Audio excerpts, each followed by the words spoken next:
Hello. Today we're going to go over how to edit a employee's pre-existing time, how to add in a new time punch for an employee, how to run an audit report to see all of those changes, and also how to run a payroll detail to see a punch-by-punch view of your employee's labor. In order to be able to edit an employee's time, simply select Management, Edit Time, select the date or date range for the employees you want to edit. If you don't see the employee in the active screen, simply select Inactive up here. And as you can see, this employee clocked in from 2:30 to 9:30, but the employee actually left the building at 10:30. So I need to edit this time punch. So I'm going to hit Edit. I'm going to change this to 10:30. And I'm going to hit Save. Now that I've updated this employee's time, the hours changed from 7 hours to 8 hours.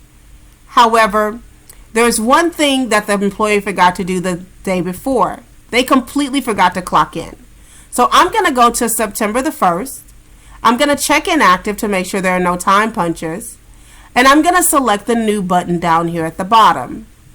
Here I'll be able to add a brand new time punch for the employee. From the drop down, select the employee you want to add the time punch for. Once you've done that, you will see the option for adding the labor type. Now you want to make the right labor type selection because keep in mind that an employee can have up to 6 different labor types in the Revention system with corresponding pay rates. So you want to make sure the time punch you're adding is for the right labor type with the right pay rate. Down at the bottom, we're going to go ahead and add the time in. Now, one thing to always remember is that the time will default to the time and date of the system when you are adding the time in. So for this one, as you can see, we're on the 19th. And the business date for the customer right now that we're adding the employee into is going to be the 1st. So I'm going to change my business date to the 1st. This employee says that they clocked in at 2:30, so I'm going to change this to 2:30 by clicking on this and hitting the down arrow. The employee clocked out at 6:30, so once again, I'm going to click this. I'm going to change the time to the date to the 1st. I'm going to change this to 6. And I'm going to change this to 30.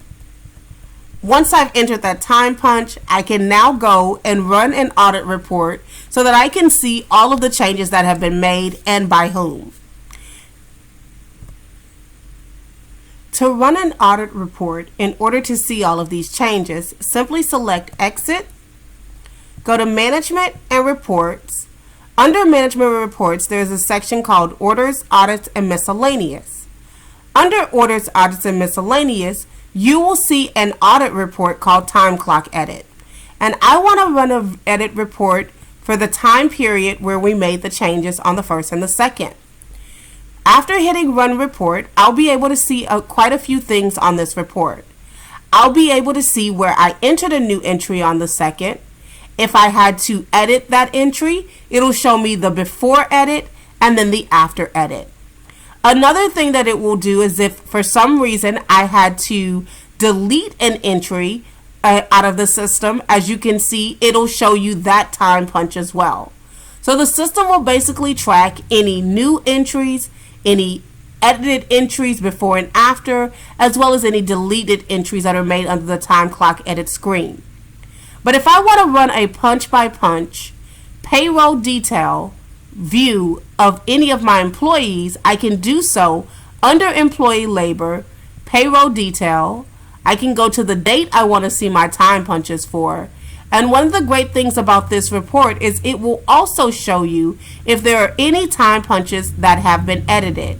You can see this by viewing the red E on the far left-hand side of the screen.